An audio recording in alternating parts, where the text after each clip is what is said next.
शायद तुम इतनी बुरी भी नहीं हो मेरे भाई। शायद नहीं। तो कैसे हो मित्रों? तो आज हम वापस बात करने वाले हैं लोकी की।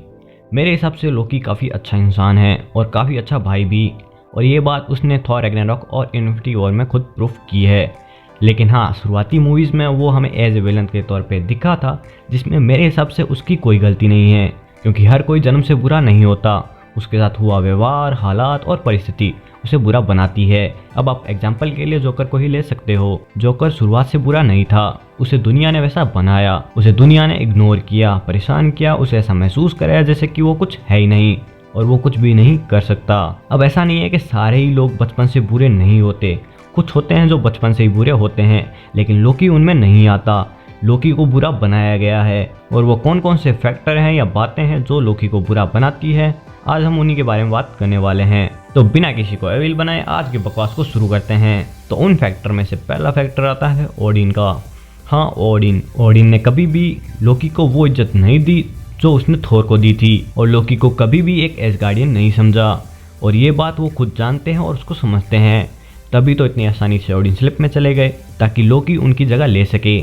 और उनकी सबसे बड़ी गलती यही थी कि उन्होंने कभी लोकी को ये नहीं बताया कि वो एक एसगार्डियन नहीं बल्कि एक फ्रोस्ट जाइंट है, और ये बात उसे कहीं और से पता चली जो जले पे नमक छिड़कने जैसा था, क्योंकि आगे ही लोग उसको इज्जत नहीं दे रहे थे जो उसे मिलनी चाहिए। किसी ने भी लोकी को वो इज्जत नहीं दी सिवाय उसकी माँ फ्रीगा के। हाँ, उस पर भी मैं आऊँगा, लेकिन पहले बात कर लेते हैं ओडिन की। तो ओडिन ने थोर को एसगार्ड का राजा बनाया, उसे प्यार दी, इज्जत दी, पैसा दिया, सब कुछ दिया। थोर को कभी भी मांगने की जरूरत नहीं पड़ी। थोर जो भी चाहता था उसे वो सब मिला। वहीं दूसरी तरफ लोकी के साथ ऐसा कुछ भी नहीं है। ओडिन ने मोस्ट ऑफ द टाइम उसे इग्नोर किया है। ओडिन ने कभी भी वो इम्पोर्टेंस नहीं दी, और यही बातें लोकी के मन में बचपन से ही घर कर गई हैं, और इन्हीं के कारण वो अपने पिता और भाई से इतनी नफरत करता है। इसके बाद हमारा दूसरा फैक्टर आता है उसकी माँ फ्रीगा। लोकी भले ही फ्रीगा का एडॉप्टेड सन हो, लेकिन हमेशा फ्रीगा ने थोर से ज़्यादा लोकी को प्यार किया है, और ये बात खुद थोर मानता है, और ये बात उसने खुद थोर द डार्क वर्ल्ड में कही थी। आपको लगता है हम भरोसेमंद हैं? हमें नहीं,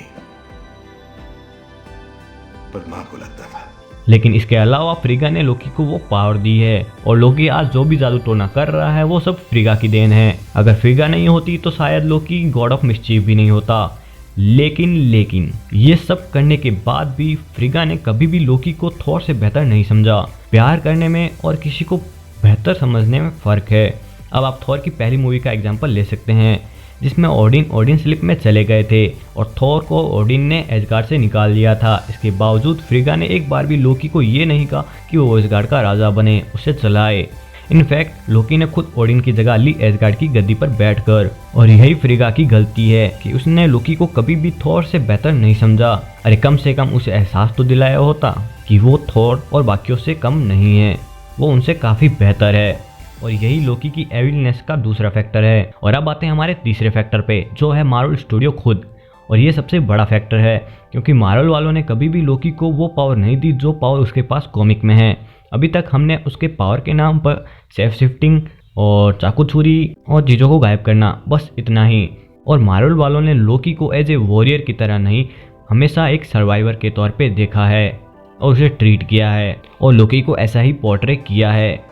यानी उसे लड़ना नहीं आता, उसे बस जीना कैसे है वो लोकी जानता है, और बिना किसी पावरफुल वेपन के लोकी के पास कोई खास बड़ी पावर नहीं है। और मार्वल वालों ने जैसे थोर को अपनी पावर का रियलाइजेशन कराया, वैसे मार्वल वालों को लोकी के साथ भी करना चाहिए। और जब तक आप लोकी को अपनी पावर नहीं दोगे, वो और भी बड़े बड़े कांड कैसे करेगा।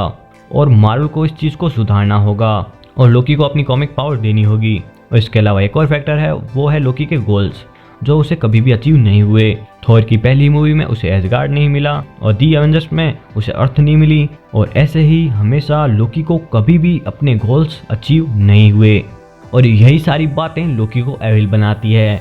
लेकिन एक और फैक्टर है जो उसे अच्छा बनाता है, यानी उसे एविलनेस से गुडनेस की तरफ लेकर जाता है, और वो है उसका भाई थोर।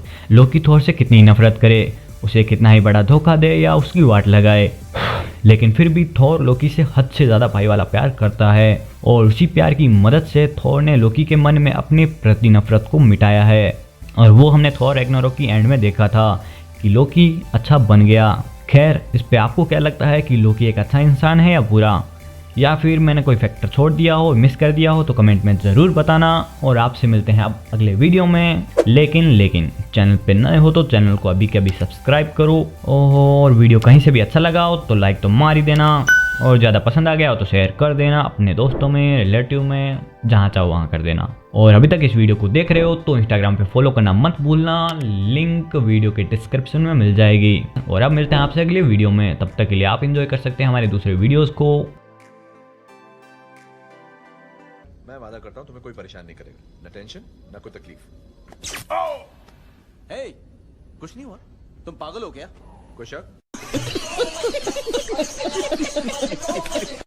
तुमने अपने गुस्से को अच्छे से काबू किया, इसका राज क्या है? गाना शाना, योगा शोगा, दवाई शवाई? तुम्हारे लिए हर चीज मजाक है क्या? तुम्हें कोई तकलीफ? अगर बाटसन ने लोकी को टावर की ऊर्जा के बारे में ना भी बताया हो, तभी उसने न्यूज में तो सुना ही होगा। वो स्टार्क टावर, न्यूयॉर्क की वो बदसूरत बड़ी सी बिल्डिंग। आप ठीक है।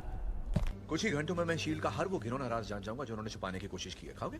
फिर भी तुम समझ नहीं पाए कि वो तुम्हें क्यों नहीं चाहते। एक होशियार एजेंसी होशियार लोगों से तो डरेगी, यही दुनिया का दस्तूर है मेरे भाई। Fuck 'em all, the world's full of cunts. I'm seeing red, must be my time of the month. Look, when I bitch and rant, they just shit their pants. So they fix a plan for when we switches.